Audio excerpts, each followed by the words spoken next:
मेरा नाम डॉक्टर श्वेता गुप्ता है।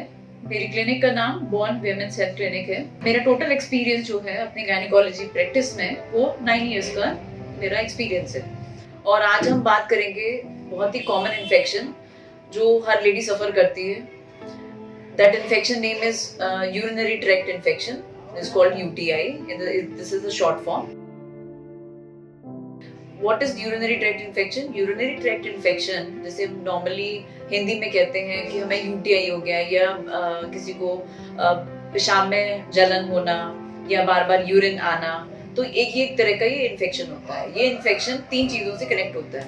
पहली चीज होती है आपकी किडनी, दूसरा होता है आपका यूरिन करने वाला पार्ट जिसे हम कहते हैं यूरेथ्रा, जो एक टेक्निकल वर्ड है, एंड तीसरा होता है जहां पर आपका यूरिन कलेक्ट होता है, दैट इज ब्लैडर, जो हर किसी को नहीं पता होता, पेशाब की थैली जिसे हम हिंदी में कहते हैं। ठीक है, तो ये जो इन्फेक्शन होता है ये 3 पार्ट में डिवाइडेड होता है। अब आगे हम बात करते हैं इसके साइन और सिम्टम्स क्या क्या होते हैं। बहुत सी फीमेल या मेल जितने भी होते हैं उनको कभी कभी होता है कि नोजिया होना, वॉमिटिंग होना, फीवर होना, और कभी कभी ये चीज बदल जाती है आपके पेन में। तो किसी को पेशाब के रास्ते बहुत ज्यादा दर्द होना, तो ये भी एक सबसे बड़ा साइन और सिम्टम्स होता है। दूसरी चीज आती है कि और हम कैसे हम असेस कर सकते हैं कि हाँ फीमेल हमारे पास आई है कि उसको दर्द है। उससे हम कहेंगे कि आप जहाँ भी आपको पेन हो रहा है तो वहां पर एक फिंगर रख के बताओ कि किस साइड दर्द होता है। राइट और लेफ्ट दोनों साइड में किडनी होती है, तो पेन कहीं पे भी डिसाइड हो सकता है, चाहे वो फ्लैंक रीजन में हो, चाहे वो साइड में हो, चाहे वो लोअर एब्डोमेन में पेन हो, कैसे भी पेन हो, वो पेन ही होता है। तो उसको रिवील करने के लिए हमें काफी चीजें रूल आउट करनी होती हैं। हिस्ट्री के पॉइंट ऑफ व्यू से काफी चीजें देखनी होती हैं कि कब से उसको यूरिन कम हो रहा है, या यूरिन का कम आना, धीरे धीरे यूरिन होना, या यूरिन का एक साथ बढ़ जाना, जलन होना, फीवर आना, वॉमिटिंग, नोजिया, कुछ नहीं खा पाना, पानी कम पीना। आजकल की फीमेल जो होती है पानी कम पीती है, चाहे समर हो चाहे विंटर्स, लेकिन वो लोग पानी कम पीते हैं। ये नॉर्मल इंडियन लोगों की एक हैबिट होती है। तो उनको हम इस तरह से पूछते हैं कि यूरिन में क्या प्रॉब्लम हो रही है, कितना आप पानी पी रहे हो। हमें पता चल जाता है, कभी कभी फेस से हमें पता चल जाता है कि कितना पानी वो पीती है। फिर हम ये साइन और सिम्टम्स की बात होगी। अब हम आगे बात करते हैं कि हम इसको और कैसे हम रूल आउट कर सकते हैं। जैसे हम टेक्निकल वर्ड्स में कहें कि किडनी, अगर किडनी को कोई भी इन्फेक्शन आता है तो उसको हम कहते हैं एक्यूट पाइलोनेफ्राइटिस। ये एक टेक्निकल वर्ड है। और अगर वो चीज यूरेथ्रा के थ्रू इन्फेक्शन आ रहा है तो उसे हम कहते हैं यूरेथ्राइटिस। और अगर ब्लैडर में इन्फेक्शन है तो उसे हम कहते हैं सिस्टाइटिस। तो बहुत से लोग होते हैं कि हर कोई जाकर टेस्ट करा लेता है और उसे पता रहता है कि हाँ, बस उसको ये पता है कि उनको इन्फेक्शन हुआ है, पेशाब के रास्ते में इन्फेक्शन है। हर कोई फीमेल को अगर इन्फेक्शन होगा तो वो यही कहेगी कि पेशाब के रास्ते में इन्फेक्शन है, लेकिन कभी वो सारी चीजें पता तब चलती है जब उसे थोरली एग्जामिन करते हैं। तो उसको एग्जामिन करना बहुत जरूरी है। बिना एग्जामिनेशन के हम कोई भी ट्रीटमेंट रैंडमली नहीं स्टार्ट कर सकते। तो पहले चीजें, फिर आपने साइन एंड सिम्टम्स की बात कर ली। अब हम आते हैं आपके कैसे हम उसको इन्वेस्टिगेट कर सकते हैं। इन्वेस्टिगेशन फर्स्ट पार्ट आ गया आपका क्लिनिकल सिम्टम्स से हमें पता चल गया, हिस्ट्री से पता चल गया। उसने जो हमें अपनी नॉर्मल हिस्ट्री दी, कितना उसने इनटेक लिया, वाटर का इनटेक कितना था, फ्रीक्वेंसी क्या है यूरिन की, क्या फ्रीक्वेंसी ज्यादा है, कम है, या बिल्कुल ही नहीं है, या किसी को थोड़ा थोड़ा करके यूरिन आता है। क्योंकि जिसको थोड़ा थोड़ा यूरिन करके आता है मोस्ट कॉमनली वो एक डायबिटिक पेशेंट भी होते हैं। किसी को बार बार रात में 3-4 बार उठना यूरिन के लिए, तो वो एक डायबिटीज का एक निशान होता है कि वो डायबिटीज वाला पेशेंट तो नहीं है। तो ऐसे हम चीजें हम इन्वेस्टिगेट करते हैं। फिर आते हैं हम किस इन्वेस्टिगेशन, अब हमारा पार्ट आ गया कि हम ब्लड इन्वेस्टिगेशन कौन सा कर सकते हैं। ब्लड में बहुत सारे टेस्ट होते हैं, जैसे लिवर किडनी फंक्शन टेस्ट आता है।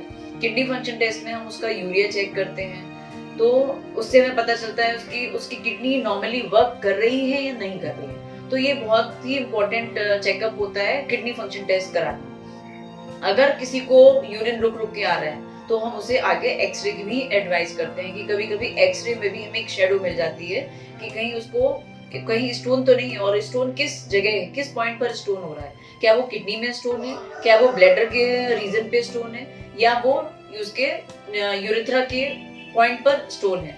क्योंकि यूरेथ्रा एक बहुत ही मिलीमीटर वाला पार्ट होता है, वहां पे इन्फेक्शन को और एक स्टोन को रूल आउट करना सबसे इम्पोर्टेंट और सबसे बेस्ट मेथड होता है Ultrasonography is an important test to rule out any kind of infection, whether it is in a kidney, urethra, and bladder. If it is comes in the kidney, then we will remove and by the water only. And it's depend upon the size also. If the stone size is more than 4 mm or more than 6 mm, then it will not come out by the water. It will be removed by the lithotripsy. And if it is now kidney part खत्म किया, अब हम आते हैं नीचे उसके bladder पर. Bladder पानी की थैली में अगर स्टोन है तो उसको बहुत इजीली रिमूव किया जा सकता है. वो कैसे करते हैं? उसको रिमूव करने का सबसे महत्वपूर्ण और सबसे इजी मेथड होता है पानी पीना. अगर आपने 2-3 लीटर पानी पिया, कुछ एल्कलाइजर्स आते हैं, उनको उसमें मिक्स करके आपको देना होता है ताकि आप वो चीज को निकाल सकें.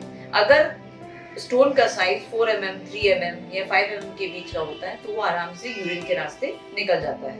और वो आपको पता चल जाएगा कि आपको कितनी बार आपको यूरिन जाना, उससे आपको पता चल जाएगा कि आपका स्टोन निकल गया है. फिर उसके बाद भी 2 महीने बाद, 3 महीने बाद आप अपना चेकअप करा सकते हैं. अल्ट्रासाउंड ही कराना है, उसी से आपको पता चलेगा कि जो जहाँ पर ब्लैडर की स्टोन था, जो आपकी पेशाब की थैली में जो स्टोन था, वो निकला या नहीं निकला. तो ये पेशाब की थैली की बात होगी. अब आते हैं हम यूरेथ्रा, जहाँ से हमारा यूरिन पास होता है. कभी कभी स्टोन वहां पे जाके फंस जाता है तो उससे बहुत से लोगों को सीवियर पेन होता है, जो कि फ्लैंक रीजन में पेन होता है, चाहे वो राइट हो या लेफ्ट हो, कहीं पे भी पेन हो सकता है. ठीक है, तो उसको हम कैसे निकाल सकते हैं? उसको रिवील करने के लिए भी अल्ट्रासाउंड की जरूरत होती है. अगर साइज, स्टोन का साइज, फिर भी मैं कहूँ स्टोन का साइज अगर बढ़ा हुआ है, मोर देन 6 और मोर देन 7 mm का अगर साइज है, तो उसमें हम स्टेंटिंग करते हैं. स्टेंट डालकर ही हम वहां से स्टोन को रिमूव कर सकते हैं. स्टेंट 15 डेज के लिए हम उसको वहीं छोड़ते हैं और उसके बाद जब पेशेंट को नॉर्मल यूरिन आना शुरू हो जाता है तो स्टेंट को रिमूव कर दिया जाता है ताकि दोबारा वहां पर स्टोन बनने की प्रोसेस दोबारा ना हो. तो ये चीजें हम ऐसे इन्वेस्टिगेट कर सकते हैं और रिमूव कर सकते हैं.